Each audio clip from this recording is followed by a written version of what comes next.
Welcome to Trees and Bees OHVA Virtual Adventure. We are so happy to see you, and we're so excited for you to be here today and share with us some of your favorite things about bees and trees and springtime. Today, we will go new places, meet new friends, and learn new things. So let's get started. It's spring. What do you love about springtime? I want you just to take a minute, stop, close your eyes, and think about spring. Like what things come into your mind? I want you to remember what's coming to your mind because in a little bit we're going to be asking you about some of your favorite spring things. Are you ready? Are you thinking about spring? Okay, let's get started. April showers bring May flowers. I have a poll here. I want you to give me a green check if you've heard that before, a red X if you have not. April showers bring May flowers. Have you heard that saying before? We want to find out what some of your favorite spring things are. And so we're going to ask you to share with us some of your favorite spring things. So let's take a minute and talk about what you're excited about when you think of springtime. Now, this is the place where if we have breakout rooms, we would go to breakout rooms if we have the teacher support. Otherwise, we can just have this stack uploaded in our playlist and we can just switch over and do it whole group. So, April showers bring May flowers. Let's talk about some of your favorite things. And it's going to start with it's spring. There will be April showers. We've learned that, haven't we, these past few weeks? There's Easter. Some of us celebrate different holidays. There's Earth Day. There's Arbor Day, which is our day to celebrate trees. And there's Mother's Day. All these take place in spring. So right now, I'd like you to go up, give me a poll. Check 1 star if you're excited about April showers the most. That's your most exciting thing. Give me, I know a lot of us like to play in the rain, don't we? Give us a 2 if you're excited about Easter or another holiday maybe that you celebrate, a special holiday. Give me a 3 star, click the 3rd star if you're excited about celebrating Earth Day. Give me a 4th star, 4 stars, click the 4 if you're excited about Arbor Day and tree planting. And give me 5 stars if you're excited about Mother's Day. Then once everybody has polled, we will share with the group and write down what our favorite item was for its spring. And at the end, we'll share our favorite items. Which is your favorite springtime activity? Is it baseball? Gardening? Do you like hiking the most? Or fishing the most? Or maybe you like the fact that you can get your bike out and start riding bikes again. And then again, we will want to add what our group's favorite spring activity is from the poll. Which one received the most votes? Which is your favorite springtime baby animal? Are you excited to see baby lambs? I remember we used to live very close to 2 sheep farms, and we would get so excited when we would see the lambs for the first time outside the barn. Or maybe you enjoy baby chicks the most. Or a bunny? Do you look out for bunnies in the spring and get excited when you see your first bunny? Or what about birds, baby birds? Are you excited when you see a nest being built near or in your yard and watch out for those baby birds? Or maybe you like looking out for ducklings and baby geese, goslings, and you're excited when the first time you see a mother duck or maybe mother goose with all of her ducklings traveling behind her. And then again, once we do the poll, we'll choose our favorite spring baby is. So we'll know as a group and announce that. Which do you look forward to every spring? Do you look forward to seeing butterflies? Maybe some of you even hatch butterflies. I think you call that hatching. Or puddles. Are you someone who loves jumping in puddles and you look so forward to the puddles of spring to go out and put your boots on and jump in? Or do you like looking for tadpoles the most? Do you love looking for tadpoles? That was one of my favorite spring activities when I was a child.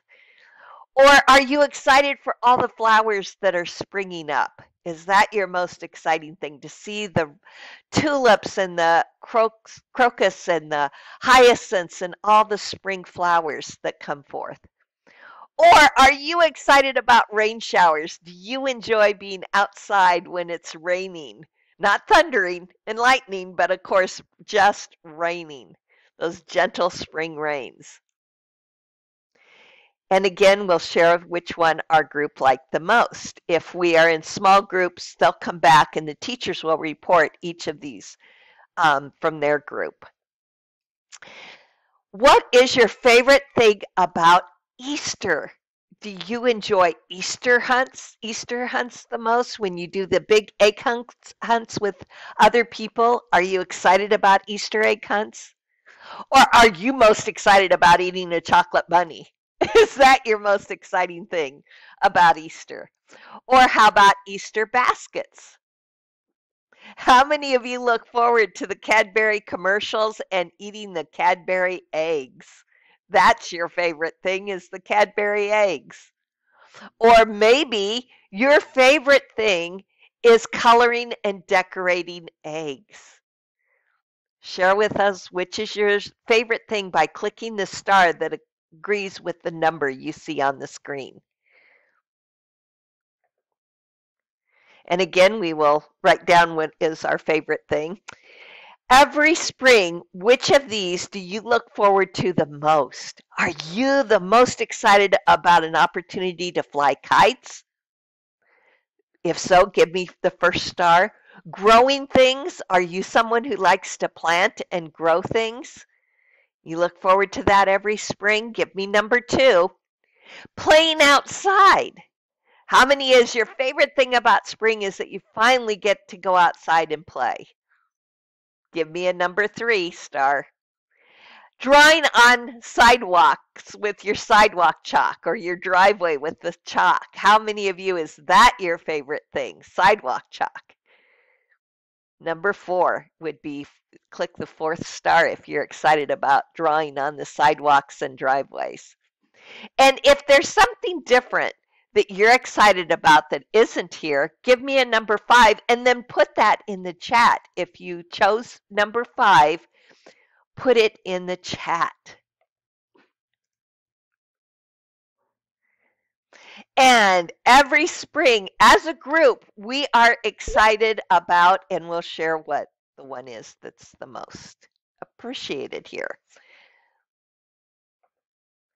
All right, so we shared some of our favorite things. Now we know as a group what our favorite thing is, but you also shared what your favorite things were individually too. So it's fun to think about all the things that come with spring. We talked a lot about these things. Now, how do these pictures make you feel? So I'm going to have you give me a green check if they make you happy, a red X if they make you sad. And our pictures are trees that bud in the spring, looking for those buds on our trees. Acorns that become saplings in the spring. Do you enjoy seeing all of a sudden little baby trees poke up out of your mulch beds in your yards? Or planting trees. How do these thoughts of trees make you feel? Again, if they make you happy, you're going to give me a check. If they make you sad, you're going to give me an X. And we'll share the poll and then ask the question, why would these make us happy? Raise your hand or put your answer in the chat. Why do these kind of things typically make everybody happy? And we'll do some sharing, how that new growth and new life always is something that makes us smile and feel warm and happy. And if someone did poll X, we could ask them, maybe they have tree allergies. There could be ones who aren't so happy. How do these make you feel? Bees gathering nectar in the spring. Be honest. Beehives waking up in the spring. How about bees making honey in the spring? So when you think of bees, do bees typically make you happy? Give me a green check. Or do they typically make you a little apprehensive and fearful maybe? Give me an X. If you're not a real big fan of bees, if you hear the buzzing of a bee, you typically get out of the place. You get away. Why would these make us sad? Raise your hand or answer by putting your answer in the chat. And if someone does say that they make them happy, they could share. Of course, a lot of people are allergic to bees, so they make them sad. None of us like to be stung, and we don't know if the bee buzzing around us is a stinging bee or not. So that makes us want to get away. And we could have, now maybe some are beekeepers and they know how to properly, handle bees. And so that makes them happy. Does one of these make you happy and does one make you sad? So how's your typical feeling towards honeybees? How is your typical feeling towards honey? For most people, bees make them a little sad. They're a little concerned. But honey, almost everybody loves honey. Without honeybees, there would be no honey. Without bees, there would be no flowers. Many trees would disappear from the earth.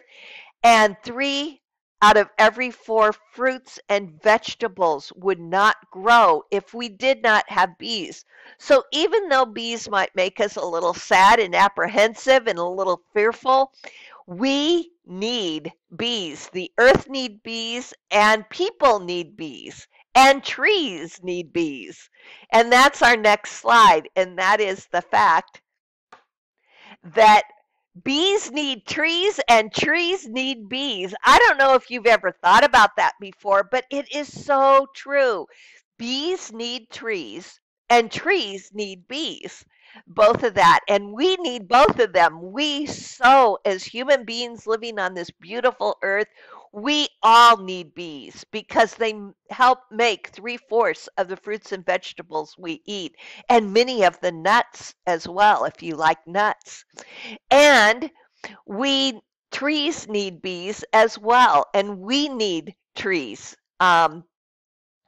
Trees and bees are very important. Trees breathe in the carbon dioxide that we and animals breathe out, and that they give off oxygen with which we and the animals breathe in. So trees are very important just even to our breathing. They clean the air that we breathe. They really, really help by taking in oxygen dioxide, CO2, and breathing out oxygen, O2, for us to breathe clean, fresh air. So not only do we need trees and bees need each other. Let's stop and think, why would trees need bees? And we could call on raised hands and check the chat. And of course, some of the answers is trees give bees a home. They give them food. They give them oxygen. Plus, trees give them nectar when they flower, which is their food. And we want to learn a little bit more about honeybees. So let's watch. Welcome to my treehouse. I'm very excited about this. Take a look at what I've got here. This is part of a beehive. A hive is where bees live and bring up their babies. People often talk about busy bees, and look, they really are busy. Can you see the empty holes the bees have made? They're called cells. the bees fill them with nectar to make honey. These cells are full of honey, and the bees put white wax over the top to close them up. And look at this bee down here. She is passing over the nectar she has collected to another bee. Can you see her tongue? Bees live in big groups where every bee has its own job, and each hive has one queen, which is the biggest bee. Here she is. The beekeeper has marked her with a yellow spot. It's the queen's job to lay eggs, which will grow up into more honeybees. The eggs hatch into larvae. Look, here they are. And they are looked after and fed by nurse bees. Can you see how some of the cells have lids on? Inside, the larvae are changing into worker bees, and the nurse bees look after them until they hatch. Every bee has a job, and it's amazing to see them all at work, isn't it? The bees you'll normally see will be the worker bees flying from flower to flower, collecting nectar and pollen. There's sure to be a busy bee visiting flowers near you. How do you know when your tea's ready? Perhaps your mum calls you. But a bee tells another bee where a tasty flower is by doing a waggle dance.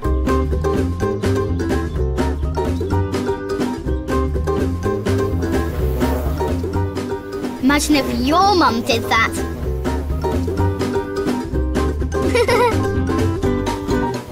But a beetle's teeth are so sharp, it can bite right.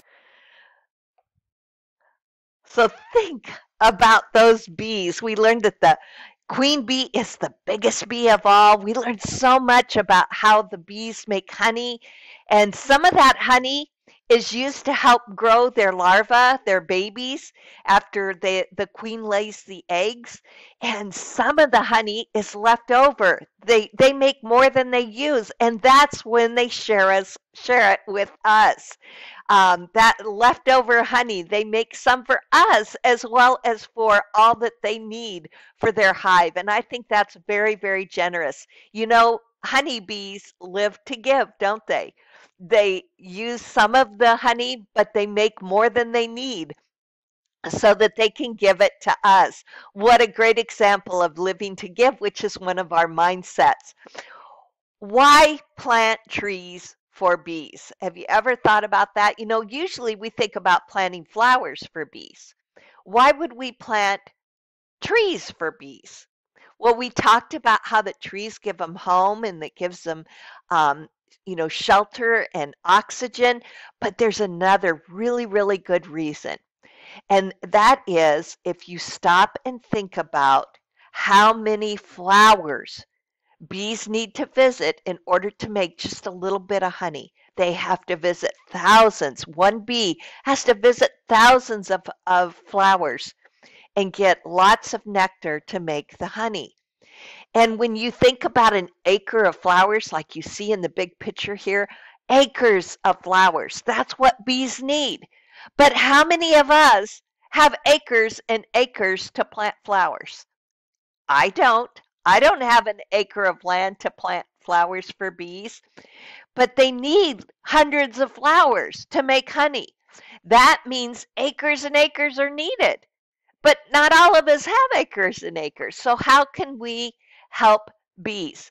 An acre is a lot of land. If you look at this soccer field or this football field, you see in the red box or the orange box on the soccer field or the football field, almost all of the football field and at least over half of the soccer field is needed to be an acre.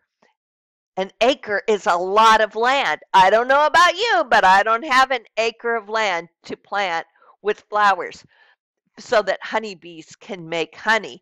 But I can plant a flowering tree because a flowering tree is an acre of flowers in the air. The acre is in the air. All the flowers are in the air.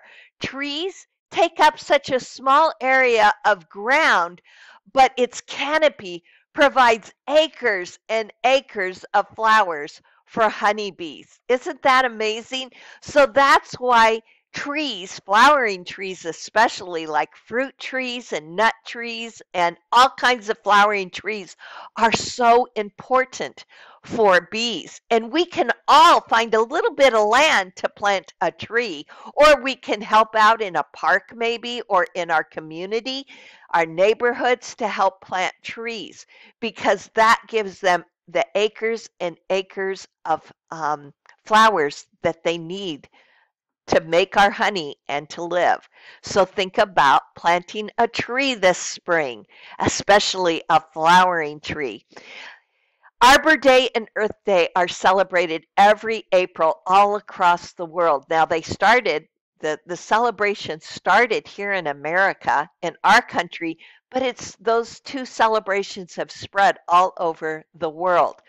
Arbor Day is very important because it is especially focused on our need for trees and bees' needs for trees. Let's watch this.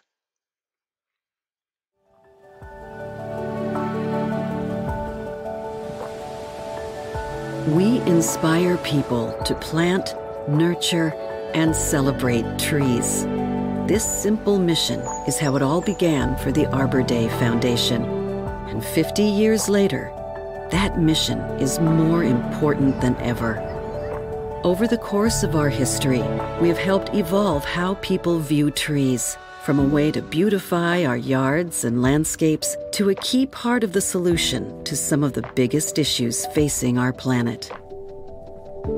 Trees and forests help slow climate change. They foster biodiversity and help keep our ecosystems in balance. They cool our cities and provide equity in neighborhoods in need of green space.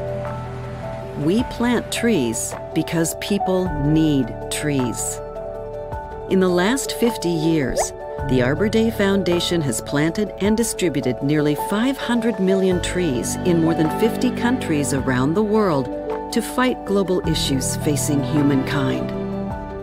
Together with our dedicated members, supporters, and network of partners, we have accomplished so much, but we're just getting started.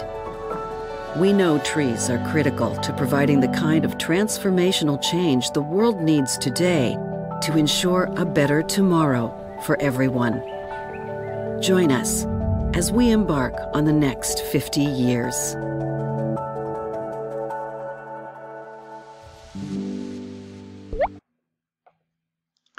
I love that video because it shows us everybody from the very smallest child to the very oldest adult can be involved in planting trees, because trees, bees, you and me, we all need each other. And it's very, very important. Even if we don't maybe have room in our yard to plant a tree, we can always look to our community, ask our parents, hey, is there a place where we can plant trees? Is there any event coming up in our community where we can go and help plant trees? Or if you do have the land, can we plant a flowering tree this spring? So let's review. Where did we visit? What friends did we meet? What new things did we learn? So get your answers. Stop and think. Where did we visit? Stop and think. What friends did we meet? Maybe we didn't know they were friends until today. We might have been a little afraid of them, but today we realize they're friends. And what new things did we learn? Got your answers? Let's see if you're correct. Today we visited a beehive, didn't we? Yeah, we learned all about how bees in the hive make the honey, not just for themselves, but they live to give to make extra honey for you and for me. We met honeybees. And maybe this was one of your first time to meet a honeybee. There is so much to learn about honeybees. There are books about honeybees. There are videos. I hope you'll continue to learn more and more about these really important bees in our world. They are so important. And I know you've heard busy as a bee. These are amazing little creatures that we need to respect and we need to grow to love, because they help us us out. They live to give. And then we learned a lot. We learned how bees make honey in the hive and make extra for you and for me. We learned how trees and bees need each other and how that we need them. Give me a green check if you got these answers correct. You knew where we went, the new places we visited, the new friends we met, and the new things we've learned. Did you get them right? I hope you will continue to think about and learn about trees and bees. I hope you'll take part in planting a tree this spring. Before we leave today, after the end of our last virtual adventure of the year, we want you to know that next month, in the month of May, we are visiting the 4 major zoos in Ohio.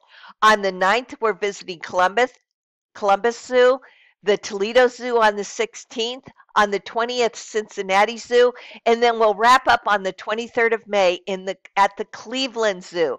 So we want you to come to any of these that you can come to. You can check the event calendar, click on the link, and sign up for whatever zoos you want to visit. And I have a little video I would like you to watch about our Wild About OHVA Zoo Days in May. Enjoy this. Attention. The following is a special message from Cardi. Hey, Cardi here. Spring has sprung. Let's have some fun. Here's what I'm thinking. Lions and tigers and bears. Oh my. Ohio Virtual Academy presents Wild About OHVA Zoo Days in May, celebrating 20 years of hope by visiting the 4 major Ohio zoos. There will be lions, there will be tigers, there will be bears, but oh my, there will be cardinals there, and so much more. Raffle giveaways. What? A laptop included in every raffle? Yes, lots of prizes given away at every location. A day at the zoo. We'll be watching for you. We can't wait to see you. So let's plan a day to say hi, make friends, and have fun. Columbus, May 9th, Toledo, May 16th, Cincinnati, May 20th, and Cleveland, May 23rd. Zoo Days in May will have lots of OHVA teachers in attendance. Take the plunge. Come to OHVA Zoo Days in May. We're wild about OHVA. You're coming, aren't you? We're not lying. It'll be unbearable waiting for Zoo Days, but just thinking of seeing you makes us smile. The animals will pout if you don't come out. We are wild about OHVA, so you are coming, right? Wild About OHVA Family Day at the Zoo. Check out the OHVA calendar for details and the link to sign up. And we'll keep an eye out for you. Even he will smile if you come. Coming in May, we can't wait for Wild About OHVA. So I hope we'll see you at one of, or a couple of maybe, the Zoo Days in May. Talk to your parents, have them check things out on our calendar, and come to Zoo Days in May. There will be lots of teachers there. You might even want to find out which zoo your teacher's going to. There will be so much fun and prizes given away all throughout. In every zoo, we have a laptop we're giving away. I wonder if you can win that. So come to our Zoo Days in May, Wild About OHVA. In closing, we hope you have a great spring. We hope that you'll get curious about bees and learn more about them, especially those amazing honeybees. We hope that you will plant a tree or take part in planting a tree. See you at the Wild About OHVA Zoo Days in May. And this concludes our virtual adventures for this school year. Thank you for coming and being a part. Have a great week.